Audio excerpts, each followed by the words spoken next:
Être efficace, être productif, passer moins de temps sur tes devoirs pour avoir plus de temps pour toi, c'est certainement ce dont tu as envie si tu es lycéen ou étudiant. Eh bien, c'est ce dont on parle aujourd'hui. Bonjour et bienvenue sur cette chaîne Réussir demain au lycée. Je suis Nathalie Mougel et je suis coach scolaire. J'aide les lycéens à obtenir les résultats qu'ils méritent et l'orientation qu'ils souhaitent et je soutiens leurs parents qui les accompagnent sur ce chemin. On est donc parti pour voir comment tu peux exploser ta productivité. La première habitude qui va te permettre d'être plus efficace et plus productif, c'est d'organiser et de planifier tes tâches. Qu'est-ce que ça veut dire?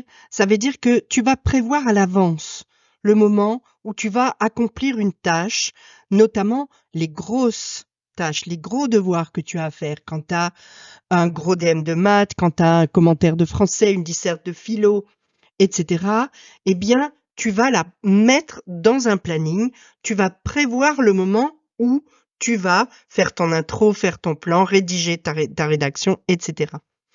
Pourquoi c'est important? Parce que ça va t'aider à passer à l'action.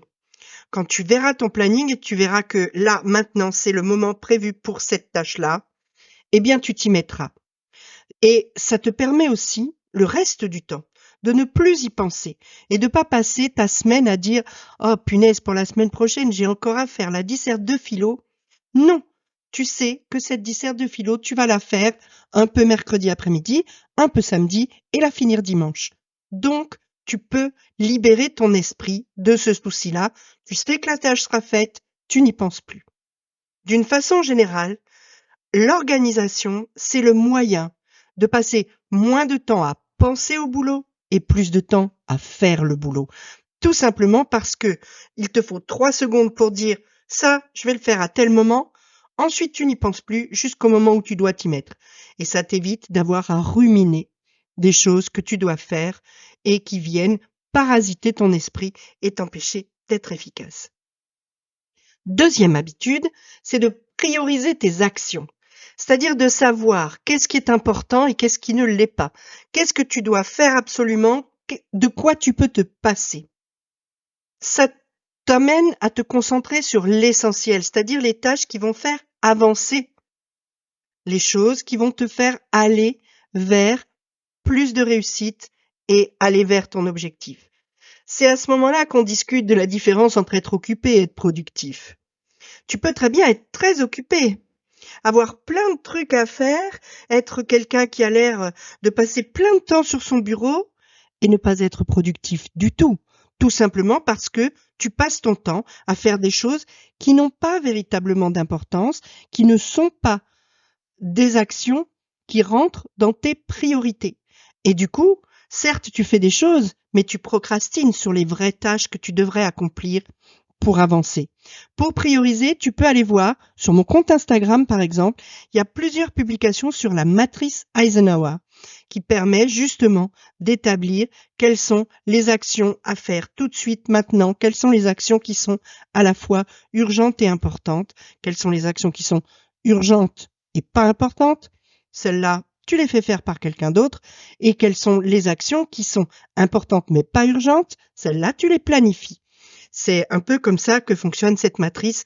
Va voir, tu verras, c'est assez intéressant.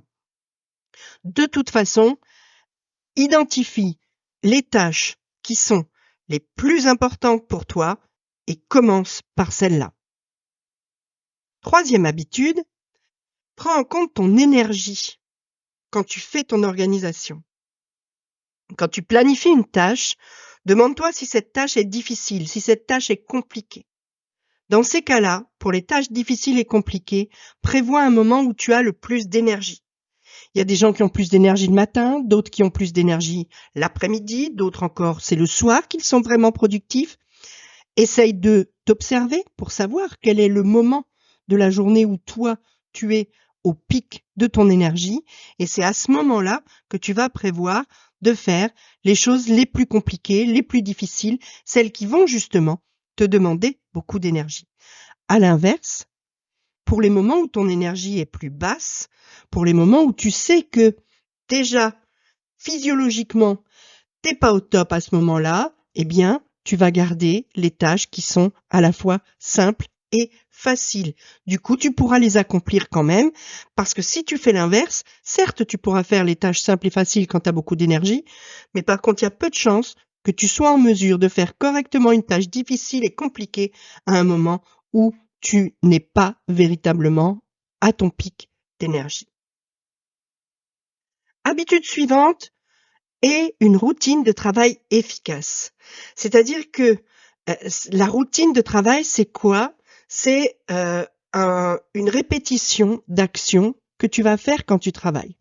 Et il y a là-dedans notamment le rituel de mise au travail. Ça veut dire quoi?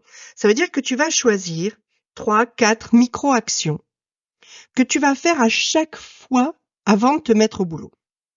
Tu vas par exemple te faire un thé, aller aux toilettes, attacher tes cheveux parce qu'ils te gênent quand t'écris, et mettre une musique douce ou une musique propice à la concentration. Si tu mets toujours ces 4 actions dans le même ordre, juste avant de travailler, eh bien l'ensemble, ce rituel, va être pour ton cerveau assez vite un signal. Ah, boulot. On a le thé, on a fait pipi, on a attaché les cheveux et on a mis de la musique. Ah, là, il faut travailler, c'est maintenant. Et ton cerveau va directement se mettre en mode travail. Et alors, il faut un certain temps pour que l'effet signal se fasse.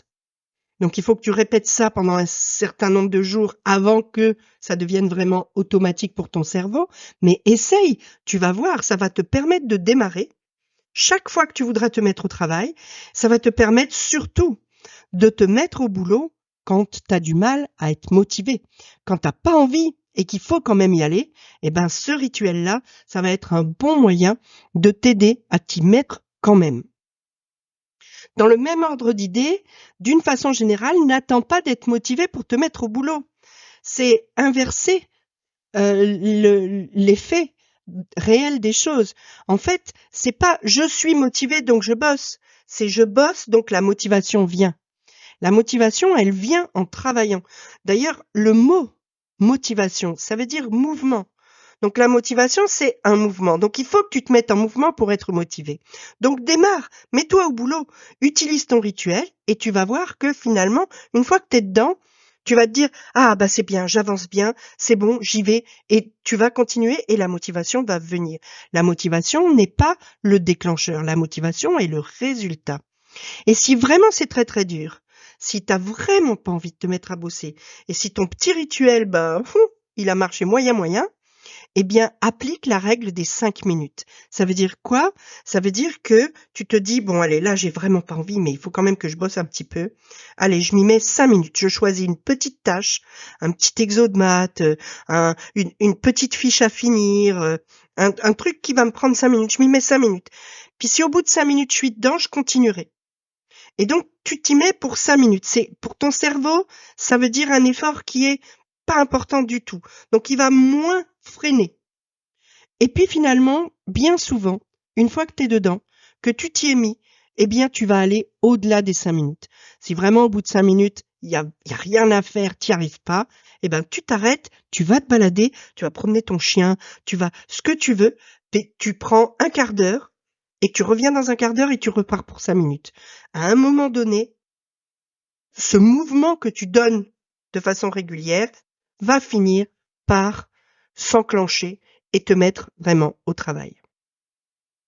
De toute façon, travaille toujours en temps limité. Fixe-toi des deadlines. Tu te mets pas au boulot sur ton bureau et tu dis, bon, allez, je vais faire 3 exos de maths. On verra bien combien de temps ça me prend. La loi de Parkinson est très claire de ce point de vue-là. Ton cerveau va prendre le temps que tu lui donnes.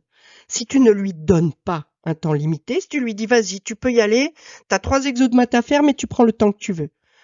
Je peux te dire que ton cerveau, il va pas se presser. Tandis que si tu lui dis, là, tu as 3 exos de maths à faire, on met le timer, dans 15 minutes, ils sont finis.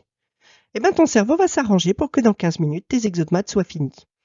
Donc, fixe des deadlines. Donne un temps limité pour chacune de tes tâches. Et au moment où tu te mets au travail, tu sais quelle tâche tu vas accomplir et combien de temps ça va te prendre. C'est super important. Alors, essaye quand même de fixer des deadlines qui soient à la fois réalistes mais challengeantes. Qu'est-ce que ça veut dire? Ça veut dire que si tu sais que pour faire 3 exos de maths, il te faut entre 15 et 20-25 minutes. Fixe 15. C'est réaliste, tu sais que c'est possible, mais c'est challengeant, c'est ta moyenne basse. Si tu dis 5 minutes, ça marchera pas. Parce que tu peux pas faire 3 exercices en 5 minutes. Donc tu te mets en échec. Par contre, si tu dis 35 minutes, franchement, là, tu procrastines. Et tu te dis, oh, j'ai pas envie de bosser beaucoup et je prends mon temps. Donc tu vois, essaye de trouver quelque chose qui soit à la fois réaliste, mais qui en même temps soit une vraie deadline, quelque chose qui t'oblige à t'y mettre pour tenir le temps que tu t'es imparti. L'habitude suivante, c'est de devenir imperturbable. Qu'est-ce que ça veut dire? Ça veut dire qu'au moment où tu bosses, tu dois être en concentration au maximum. Il y a des gens qui appellent ça le flow, hein. C'est donc un état où tu es pleinement concentré. Ton cerveau ne s'attache qu'à ce que tu es en train d'accomplir. Pour ça, il faut que tu te mettes dans une bulle, que tu supprimes toutes les distractions, que tu dises à ton petit frère, là je bosse, donc tu me fous la paix, que tu mettes ton téléphone de côté, que tu dises peut-être aussi à ta maman, maman, si tu as besoin d'aide, c'est seulement dans 25 minutes parce que là je travaille. Que tu dises à tes potes, et les gars, là aujourd'hui j'ai du boulot, je travaille, je pourrais pas répondre aux messages tout de suite. Ne m'en voulez pas, c'est pas parce que je vous aime pas, c'est juste que je vous réponds quand j'ai fini mon boulot, etc. Et tu t'arranges pour que tu ne puisses pas être distrait. S'il y a du bruit dans ta maison, eh bien, tu mets un bruit blanc, tu travailles avec un casque, etc. Si tu as un problème avec ton téléphone, eh bien, tu le mets en mode avion ou tu vas le mettre dans le salon pendant que toi tu travailles dans ta chambre ou ton bureau.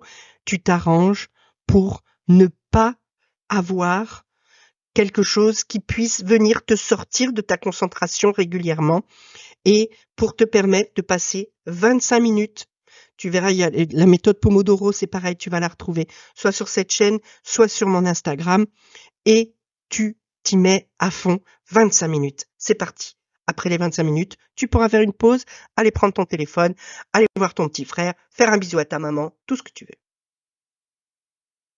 Et puis, dernière chose, soigne ton temps de repos. Oui, il faut que tu sois concentré au maximum pendant que tu travailles.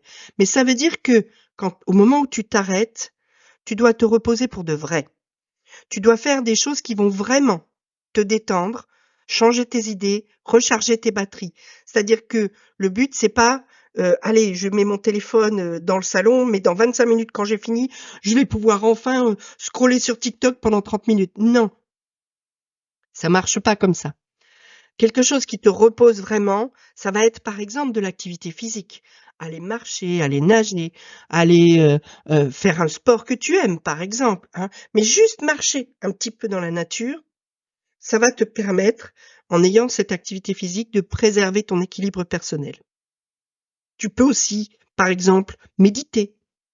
Tu peux aussi trouver d'autres activités qui te plaisent. Tu peux décider d'aller danser sur la musique que tu préfères. Tu peux décider d'aller faire de la peinture. Mais fais quelque chose qui vraiment te sort de ton boulot et quelque chose qui te fait du bien.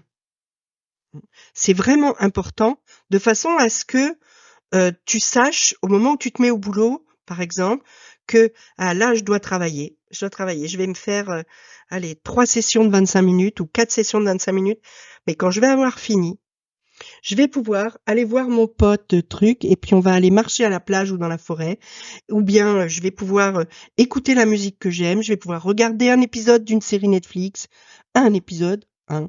Tu sais que tu peux configurer Netflix pour que Netflix n'enchaîne pas les épisodes. Il faut juste le faire sur ton ordi. Bref, tu comprends ce que je veux te dire. Fais quelque chose qui te fait vraiment du bien. C'est super important. Et si tu as du mal avec tout ça, si vraiment tu n'arrives pas à faire une organisation, un planning, si tu n'arrives pas à te motiver et si tu n'arrives pas non plus à trouver la force, l'énergie, etc. pour travailler, si tu as du mal avec la concentration, avec les distractions, tu peux te faire accompagner. Moi, j'accompagne des lycéens qui veulent devenir vraiment efficace et productif et qui n'y arrive pas seul.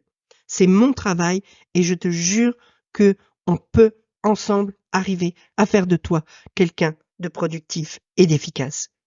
De toute façon, si tu as une question, tu peux me la poser en commentaire, je te répondrai. Si tu veux me suivre et avoir plus de conseils, tu cliques les liens en description, tu pourras me suivre sur Instagram, recevoir mes mails privés. Et si tu veux te faire accompagner, le lien est aussi dans la description. En attendant, petit pouce bleu, petit abonnement, petite cloche. À très vite.